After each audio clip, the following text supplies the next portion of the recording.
Here at the Almond Joy Factory, where tropical vibes abound, we use soft, fresh-tasting coconut. The crunchiest almonds and delicious chocolate candy. Ah, but do you know what our most important ingredient is? Sometimes you feel like a nut. Sometimes you don't. Almond Joy's got nuts and something even way better than that. Yes, Almond Joy is made with almonds and joy.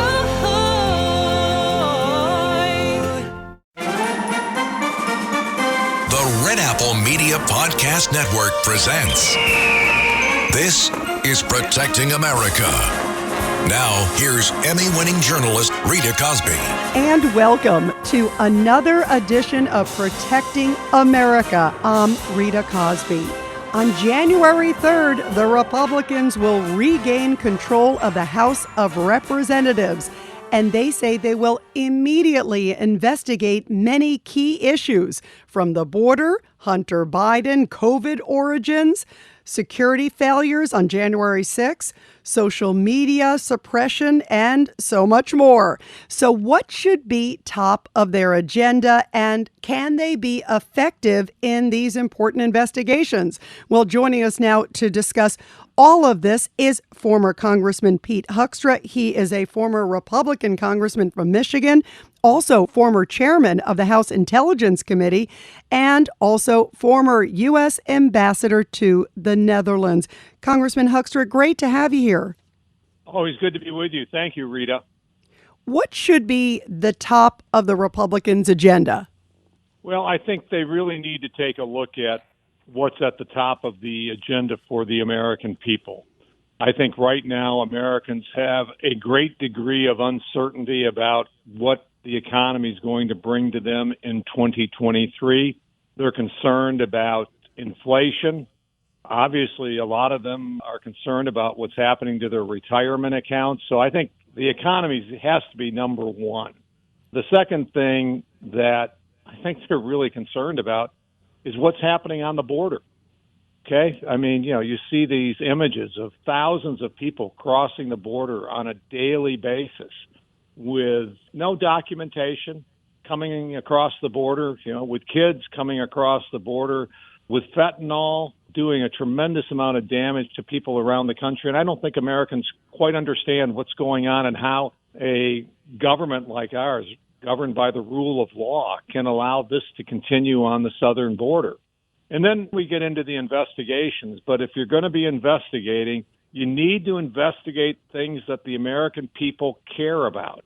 Don't go, running and chasing down rabbit holes that they don't care about, and don't let it detract you from things that they're concerned about in their everyday lives. You mentioned the border. How far should they take this? Because many people have said it is a complete dereliction of duty. If you look at what's happening at the border, whether it's, Mayorkas or whether it's President Biden or the border czar Kamala Harris, should there even be potential, maybe impeachment investigations or proceedings, at least maybe with Mayorkas? Well, I learned my lessons in the late 90s. You got to be much more careful with impeachment than what we've been in the past, okay? I think we maybe tried to overreach with President Bill Clinton. There's no doubt that the Democrats in the last couple of Congresses overreached in what they tried to do to President Donald Trump. But when you listen to, a cabinet member saying the border is secure, we've got it under control, and those types of things, you might go to impeachment, but at a minimum, I think a strong case can be made to censure Mayorkas, our Homeland Security, Border Security czar, cabinet secretary who has responsibility for that area. It is clearly a dereliction of duty, and there's no way that you can actually cover that up. Are you astounded that the border has been so wide open? As someone who's been in Congress and in political life as long as you have been, and I've covered many presidents through the years, I've never seen a situation where it has been so wide open, and anybody who tries to block it, like Arizona Governor Ducey just recently, he put up these shipping containers in Arizona. Well, the Biden administration fought him, and now he has to take down the shipping containers, which were sort of a makeshift wall in Arizona.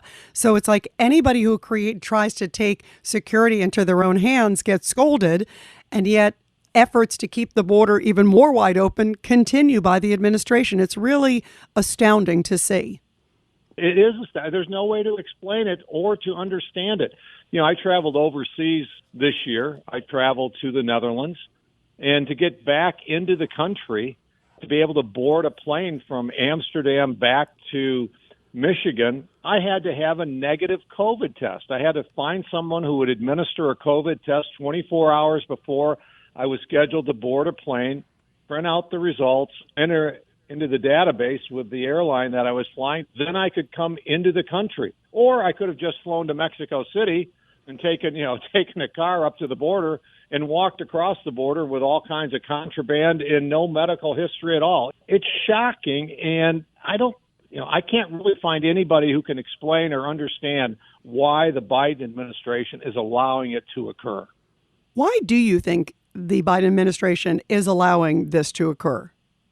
I can't, okay? I got to believe it's a political loser, that there aren't many people who are out there who are advocating for open borders, who are, again, not only are people coming across the border illegally, but so are drugs and so are terrorists.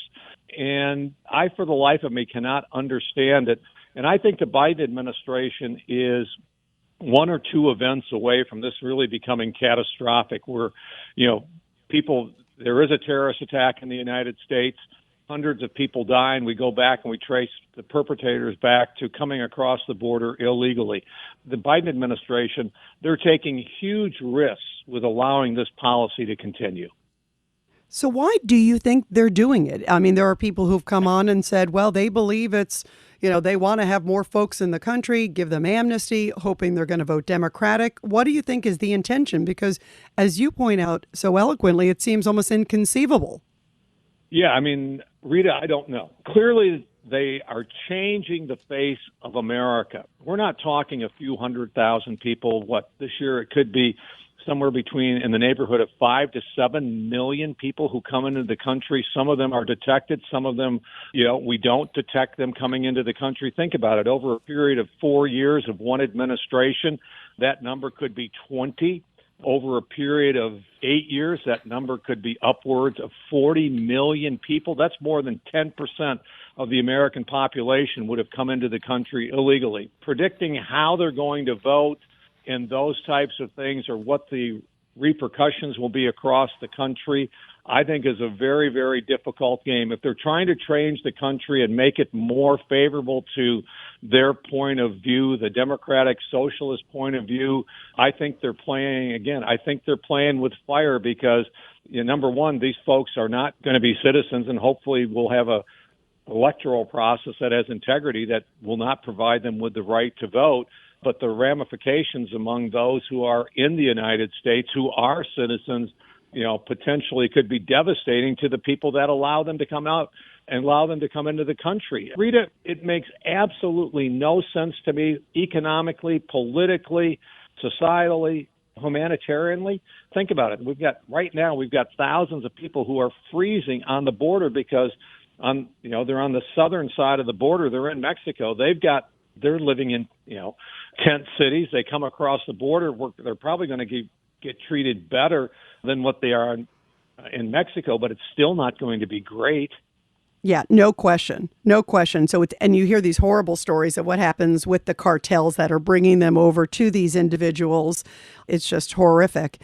And it's not, as you said, humane on so many levels. And yet the process continues. They don't seem to be wanting to focus on it. The president doesn't even seem to want to go to the border, Congressman. Isn't that amazing to you that he is still yet to go to the border physically?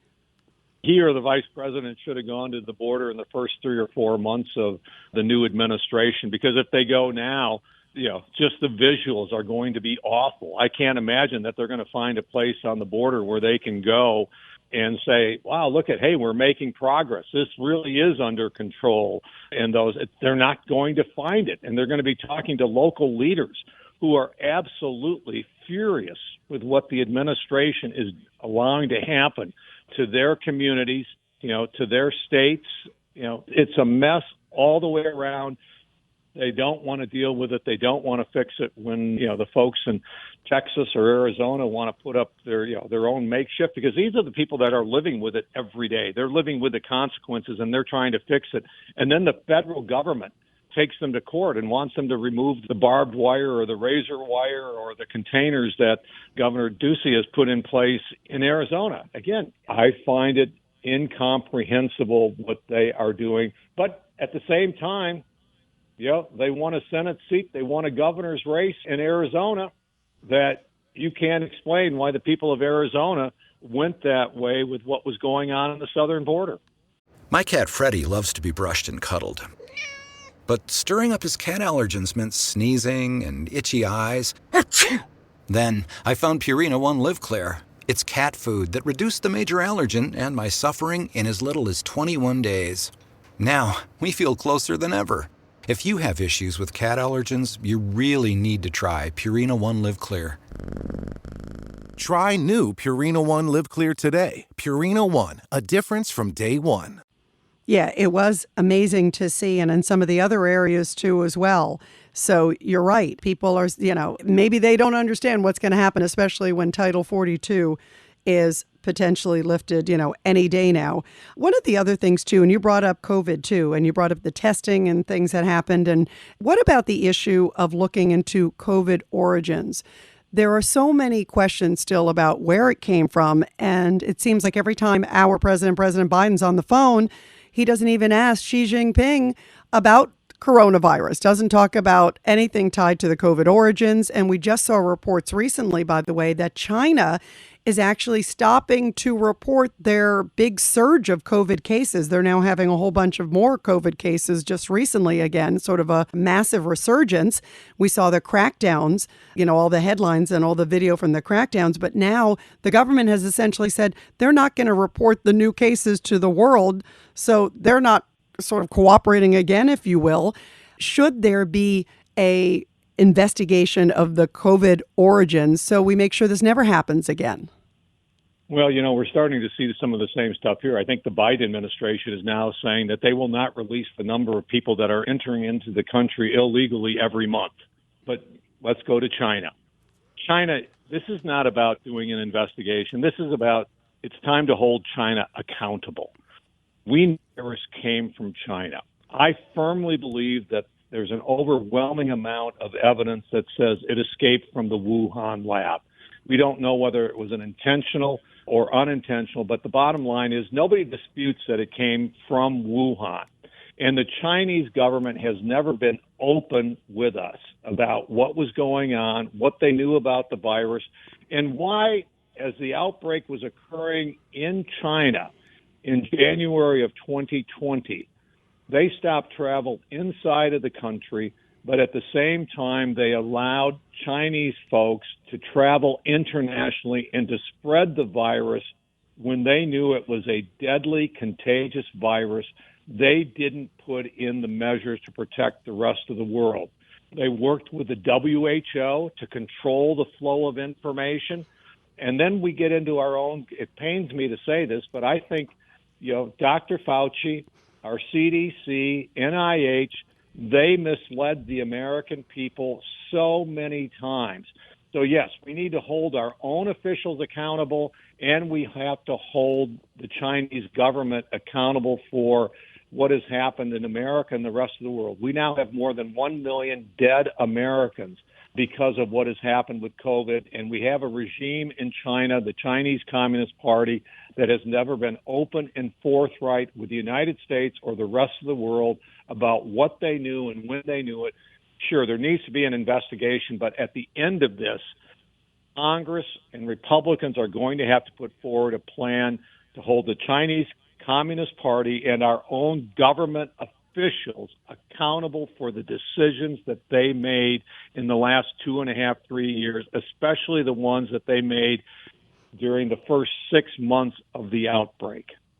It's amazing, too, because we've been seeing some details trickle out, of course, courtesy of Elon Musk and all of the, Twitter suppression that was happening prior to him. That could also be a treasure trove of information, right?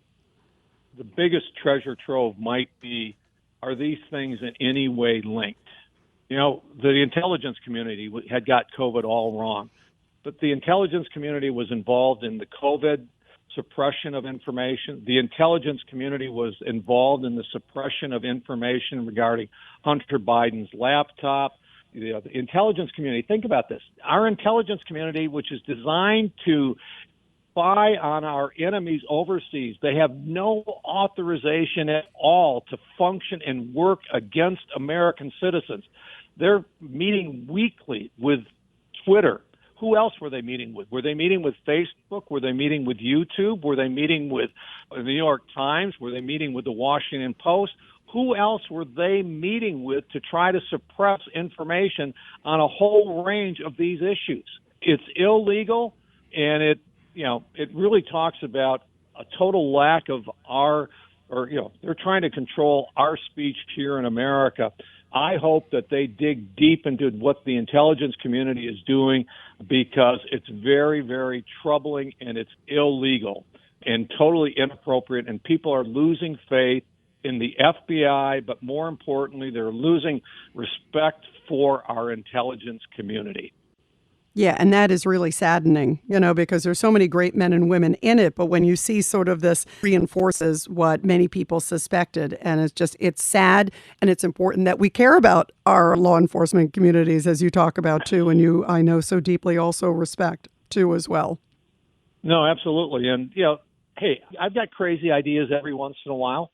Let me try and sell them, but don't censor me, okay? Because every once in a while I might be right. And we ought to be able to have that debate in the public square. And what we're seeing from, all of these federal government agencies is they're trying to suppress our free speech and control our thought. And before I let you go, Congressman, I want to ask you about January 6th. There have been some new reports that there were basically major security failures tied to it, referring to some messages, some texts and emails that the House GOP says they have, which were sent to Pelosi's office prior to January 6th, and that she turned down, or her office or chief of staff and head of her security turned down basically security requests, saying that they didn't like the optics of it. This was prior to January 6th. And some people are saying, well, maybe January 6th would have been different if there were a whole bunch of security standing around, the Capitol. It would have, shown a greater show of force, and maybe people wouldn't have been able to enter or even thought about entering. How much do you think we need to at least look into that? Because she was never called, of course, during the very partisan January 6th committee. It's interesting, Rita. I think most people have made up their minds on what happened on January 6th. You're going to change very few minds. Put some of the stuff that you've outlined. Those are things that, we've heard about before. We maybe haven't actually seen the emails and those types of things. But dragging Nancy Pelosi in front of, the House Oversight Committee and those types of things, we're covering old ground. There's enough new stuff out there right now. Don't go, I don't think you need to go there in depth. Okay, we're not going to change anybody's minds. But I think, it was interesting over the holidays. My kids came home and my son asked me, he's 33, and he said, Dad, what do you think about all this spying on us? And, the FBI or the intelligence community, reading my emails or reading my tweets and those kinds of things. He says, me and my friends, we're really angry about that. I'd say people have made up their minds on January 6th. There are plenty of fruitful things out there that are more frightening to the American people, and that is this government taking on Orwellian actions, Orwellian steps. Remember, and a lot of this Twitter stuff, this happened under a Republican administration. This was when Donald Trump was president. What is this deep state doing? Who in the Trump administration knew about this? How did they explain it? What were the parameters? Was anybody ever held accountable? Did Congress know? This is what I think people need to be, I think the American people might actually be interested in. It makes a great spy novel because, it is the intelligence community. It's spies spying on the American people. And I think that, it's there. But then again, don't forget the bread and butter issues. Why is there inflation? Why did the Tennessee Valley Authority have rolling blackouts over this past weekend. How did we get there? Why are utility rates sky high in places like Michigan and other places? These are the policies that are undermining as much of the future as what some of these other things are. Yeah, no doubt. And I think, just as you said, talk about the issues that affect everybody and that are absolutely close to home, and the ones that everybody's talking about at the kitchen table over the holidays and that they feel. Before I let you go, I do have to ask you about Hunter Biden, because they are saying that they want to look into, more importantly, if any money went to, then Vice President Biden, or after he was out of office, tied, of course, to, Russia, China, some of these places. Do you think that at least needs to be looked into in terms of phone records, bank records, just to be able to have some confidence as to what's there and what may not be there? I spent 18 years in Congress. I spent 3 years as the ambassador to the Netherlands. I've got a good life, but I haven't become rich in those jobs. It's amazing to me. And, again, my kids are saying, hey, Dad, when you left Congress, or when you were in Congress, nobody ever called us and offered us $250,000 or $500,000 jobs on issues that we know nothing about. Dad, you really screwed up. You're not supposed to get rich in politics. The Biden family has gotten wealthy. We should have a right to understand exactly how that happened. Again, where they go with it. The scary thing, Rita, is there's just a wealth of places to go. We need to take a very close and hard look at which ones pose the biggest threat to us as a country, pose the biggest threat to us as individuals and the future of our country from an economic standpoint, and then those which are, might be viewed just as purely political. The Republican Party has to reestablish its trust with the American people, and we can't be seen as involved in just partisan witch hunts. We've seen enough of that over the last 2 years. It has to come to a stop. Do things, do it in a meaningful way, a believable way. Don't do it the way that the Democrats have done it, clearly as a partisan witch hunt. Think of all the things that they've done against Donald Trump over the last 6-7 years. We do need to expose it, but most importantly, we need to stop it and prevent it from happening as we move into 2024. Well, everybody be sure to subscribe and share to this podcast. And former Congressman and Ambassador Pete Hoekstra, so great to have you here. And also, by the way, thank you for everything that you do to keep America safe and all your very important leadership positions. You have held so many through the years, and I always appreciate your perspective. So great to have you here, Pete. Thank you very much for the opportunity to be with you, Rita. And everybody, I'll be back soon with another great edition of Protecting America. And of course, you can catch me every weeknight, 10 p.m. to midnight on the legendary WABC Radio. This is Rita Cosby, and thanks for all you do to protect America.